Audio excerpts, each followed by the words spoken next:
যেখানে বাস্তবতার শেষ আর অজানা ভয়ে শুরু। কথা বলছে ছায়াকণ্ঠ।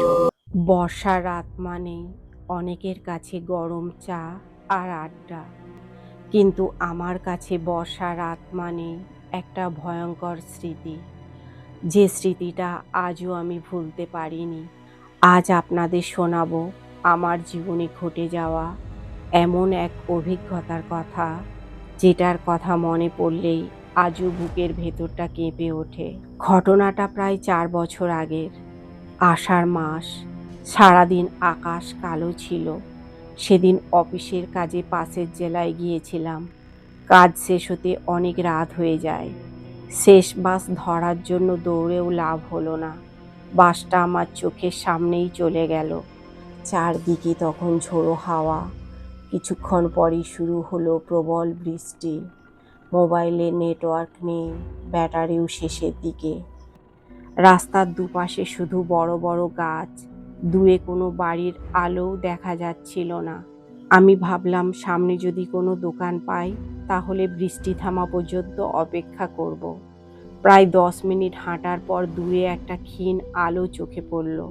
কাছে যেতেই দেখলাম টিনের চালের ছোট্ট একটা চায়ের দোকান। সামনে বাঁশের বেঞ্চ, ভেতরে কেরোসিনের লণ্ঠন জ্বলছে। চুলোর ওপর কালো কেটলিতে চা ফুটছে। মুহূর্তেই বুকটা একটু হালকা হয়ে গেল। আমি ভিজে জামা কাপড় নিয়েই দোকানের ভেতরে ঢুকলাম। দোকানদার মাথা তুলে একবার আমার দিকে তাকালেন, তারপর কোনো কথা না বলে বললেন, বসুন। আমি বেঞ্চে বসে চারদিকে তাকালাম। দেখলাম আমি ছাড়া আরও 5 জন বসে আছে। একজন বৃদ্ধ, 2 জন মাঝবয়সী লোক আর একজন কলেজ পড়ুয়া ছেলে। আর এক কোণে বসেছিলেন সাদা ধুতি পাঞ্জাবি পরা এক ভদ্রলোক। অদ্ভুত ব্যাপার, এতজন মানুষ বসে থাকলেও কেউ কারোর সঙ্গে কথা বলছে না। শুধু বৃষ্টির শব্দ আর কেটলিতে ফুটতে থাকা চায়ের শব্দ।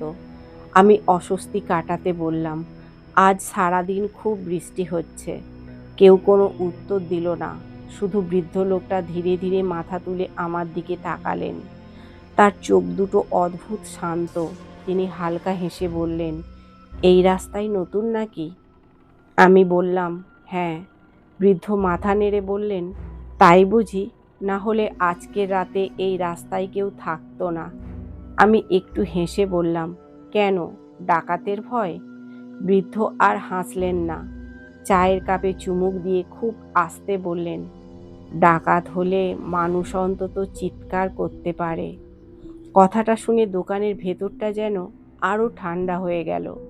আমি চারদিকে তাকালাম। অন্য 5 জনের মুখে কোনো ভাবান্তর নেই, যেন এই কথাটা তারা আগেও বহুবার শুনেছে। ঠিক তখনই বাইরে হঠাৎ এক প্রচণ্ড বজ্রপাত হলো। আলোয় এক মুহূর্তের জন্য রাস্তার ওপাশটা স্পষ্ট দেখা গেল। আর সেই 1 সেকেন্ডে আমি যেন দেখলাম বৃষ্টির মধ্যে রাস্তার ধারে একজন ভিজে মানুষ দাঁড়িয়ে আছে, এক দৃষ্টিতে চায়ের দোকানের দিকেই তাকিয়ে আছে। আমি চোখ মুছে আবার তাকালাম। কেউ নেই। হয়তো আলো আঁধারির ভুল, আমি নিজেকেই বোঝালাম। ঠিক তখনই দোকানদার আমার সামনে 1 কাপ ধোঁয়া ওঠা চা রেখে বললেন, চা ঠান্ডা হওয়ার আগে খেয়ে নিন। আমি কাপটা হাতে নিতেই বৃদ্ধ লোকটা হঠাৎ বললেন, চা খাওয়ার আগে একটা কথা শুনবেন? আমি বললাম, কি কথা? বৃদ্ধ ধীরে ধীরে উঠে দাঁড়ালেন। লণ্ঠনের আলোয় তার মুখটা আরো ফ্যাকাসে লাগছিল। তিনি চারদিকে তাকিয়ে খুব নিচু গলায় বললেন, এই দোকানে যারা একবার বর্ষার রাতে বসে তারা বাড়ি ফিরতে পারে না। ঠিক তখনই দপ করে লণ্ঠনের আলো নিভে গেল। চারদিকে শুধু অন্ধকার, আর সেই অন্ধকারের ভেতর আমি স্পষ্ট শুনতে পেলাম দোকানের একেবারে দরজার সামনে কেউ ভেজা পায়ে হেঁটে এসে দাঁড়ালো। চারদিকে তখন শুধু অন্ধকার। লণ্ঠনটা নিভে যাওয়ার পর কয়েক সেকেন্ড কেউ একটা কথাও বলল না। শুধু টিনের চালের ওপর বৃষ্টির অবিরাম শব্দ। আর দোকানের দরজার সামনে কেউ যেন ভেজা পা টেনে দাঁড়িয়ে আছে।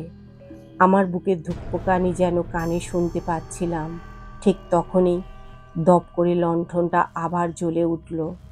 আমি তাড়াতাড়ি দরজার দিকে তাকালাম। কেউ নেই। দরজার বাইরে শুধু ঝমঝম করে বৃষ্টি পড়ছে। আমি একটু স্বস্তির নিঃশ্বাস ফেলতেই খেয়াল করলাম দোকানের ভেতরে সবাই দরজার দিকেই তাকিয়ে আছে, কিন্তু কারো মুখে কোনো বিস্ময় নেই, যেন এমন ঘটনা তাদের কাছে নতুন নয়।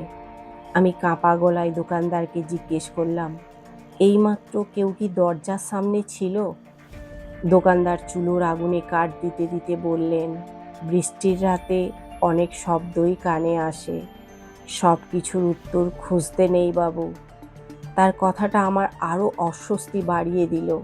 আমি চায়ের কাপে চুমুক দিতে গিয়েও থেমে গেলাম। চায়ের কাপটা অদ্ভুত ঠান্ডা। কয়েক মুহূর্ত আগেও যেখান থেকে ধোঁয়া উঠছিল, এখন যেন অনেকক্ষণ আগের ঠান্ডা চা। আমি অবাক হয়ে কাপটার দিকে তাকিয়ে আছি। ঠিক তখনই সেই বৃদ্ধ আবার বললেন, আপনি কি জানেন এই দোকানের একটা নিয়ম আছে? আমি মাথা নাড়লাম। বৃদ্ধ খুব আস্তে বললেন, এখানে যে আসে সে নিজের ইচ্ছায় আসে না। কথাটা শুনে আমার শরীর কেঁপে উঠল। আমি উঠে দাঁড়িয়ে বললাম, আমি এইবার যাই। দোকানদার মাথা তুললেন না, শুধু বললেন, এখন গেলে রাস্তা খুঁজে পাবেন না। আমি আর কথা না বাড়িয়ে দোকানের বাইরে পা বাড়ালাম, কিন্তু দরজার সামনে গিয়েই থমকে দাঁড়ালাম। আমি যে রাস্তা দিয়ে এসেছিলাম সেই রাস্তা আর নেই। চারদিকে শুধু ঘন কুয়াশা আর বৃষ্টি। টর্চ জ্বালিয়ে সামনে আলো ফেললাম। মাত্র কয়েক হাত দূর পর্যন্ত দেখা যাচ্ছে, তারপর সব সাদা। আমি ভয় পেয়ে আবার দোকানের ভেতরে ফিরে এলাম। ফিরে এসে দেখি বৃদ্ধ লোকটা আমার দিকে তাকিয়ে মৃদু হাসছেন। তিনি বললেন, বলেছিলাম না এখনো যাওয়ার সময় হয়নি। আমি বিরক্ত হয়ে বললাম, আপনারা আসলে কি লুকাচ্ছেন? বৃদ্ধ এবার কোনো উত্তর দিলেন না, বরং দোকানের দেয়ালে ঝোলানো একটা পুরানো সাদা কালো ছবির দিকে আঙুল তুলে বললেন, ওই ছবিটা ভালো করে দেখুন। আমি ধীরে ধীরে ছবিটার কাছে গেলাম। ছবিটায় দেখা যাচ্ছে এই একই চায়ের দোকান, একই টিনের চাল, একই বাঁশের বেঞ্চ, আর দোকানের সামনে দাঁড়িয়ে কয়েকজন মানুষ। হঠাৎ আমার বুকটা কেঁপে উঠল। ছবির এক কোণায় দাঁড়িয়ে থাকা একজনকে আমার খুব চেনা মনে হলো। আমি আরও কাছে গিয়ে তাকালাম। না, এটা কিভাবে সম্ভব? ছবির মানুষটা এইমাত্র আমার সঙ্গে কথা বলা সেই বৃদ্ধ। আমি তাড়াতাড়ি পিছন ফিরে তার দিকে তাকালাম। তিনি তখনও বেঞ্চে বসে আছেন, মুখে সেই অদ্ভুত হাসি। আমি আবার ছবির দিকে তাকালাম। ছবির নিচে ছোট্ট করে একটা তারিখ লেখা, 1998 সাল। আমি কাঁপা গলায় দোকানদারকে জিজ্ঞেস করলাম, এই ছবিটা কবে তোলা? দোকানদার এবার প্রথমবার আমার চোখের দিকে তাকালেন, তারপর খুব ধীরে বললেন, যেদিন এই দোকানের আসল মালিক হারিয়ে গিয়েছিলেন। আমি অবাক হয়ে বৃদ্ধের দিকে তাকালাম, কিন্তু বেঞ্চটা খালি। মাত্র এক মুহূর্ত আগেও যেখানে তিনি বসেছিলেন, সেখানে এখন শুধু একটা ধোঁয়া ওঠা চায়ের কাপ, আর কাপটার পাশে বৃষ্টিতে ভেজা দুটো পায়ের ছাপ। ঠিক তখনই দোকানের বাইরে থেকে আবার ভেসে এলো, ঠক ঠক ঠক।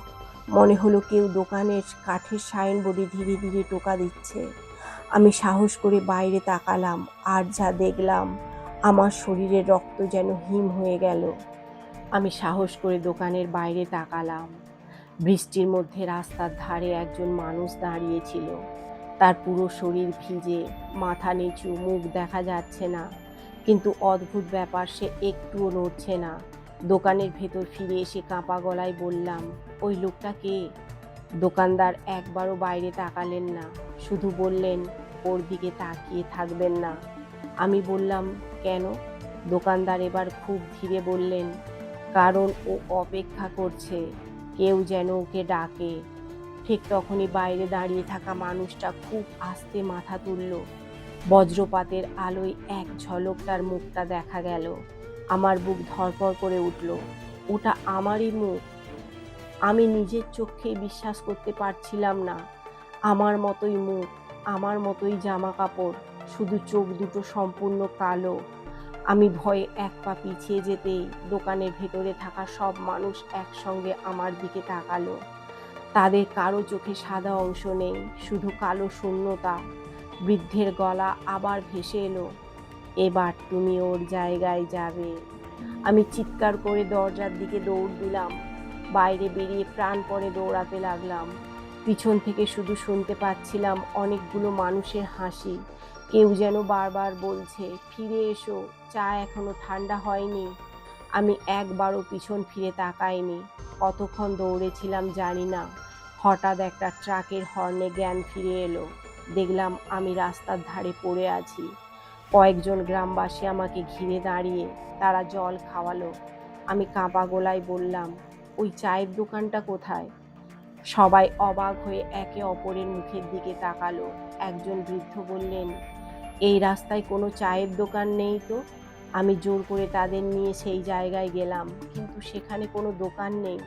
শুধু ভাঙা টিনের কয়েকটা টুকরো, আগাছায় ঢাকা একটা চুলা, আর কাদার মধ্যে অর্ধেক ডুবে থাকা একটা মরচে ধরা কেটলি। গ্রামের একজন ধীরে ধীরে বললেন, এই জায়গায় একটা চায়ের দোকান ছিল প্রায় 25 বছর আগে। এক ঝড়ের রাতে দোকানটা ভেঙে পড়ে। দোকানদার আর কয়েকজন পথিক সেখানেই মারা যান। আমার শরীর ঠান্ডা হয়ে গেল। আমি আর কোনো কথা বললাম না। বাড়ি ফিরে আসার পর অনেক দিন অসুস্থ ছিলাম।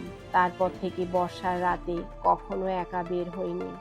কিন্তু ঘটনাটা এখানেই শেষ নয়। প্রায় 1 মাস পরে সংবাদপত্রে একটা ছোট খবর দেখলাম, বর্ষার রাতে রহস্যজনকভাবে এক পথিক নিখোঁজ। শেষবার তাকে রাস্তার ধারের একটি আলো জ্বলা চায়ের দোকানে ঢুকতে দেখা যায়। আমি খবরটা পড়ে স্তব্ধ হয়ে গেলাম, কারণ যে ছবিটা খবরের পাশে ছাপা ছিল সেখানে দাঁড়িয়ে থাকা লোকটার মুখ ছিল আমারই মতো। আজও যখন গভীর রাতে জানালায় বৃষ্টির শব্দ শুনি, মনে হয় কোথাও একটা কেটলিতে এখনো চা ফুটছে, আর কেউ একজন খুব আস্তে বলছে, এক কাপ চা খাবেন? আমি ছিলাম ছায়াকণ্ঠ। গল্প শেষ, কিন্তু অন্ধকারের সব গল্প কখনো শেষ হয় না। এমনই আরও ভয়ঙ্কর ও রহস্যময় গল্প শুনতে চাইলে ছায়াকণ্ঠ চ্যানেলটিকে সাবস্ক্রাইব করে পাশে থাকুন, কারণ পরের গল্পটা হতে চলেছে আরও ভয়ঙ্কর।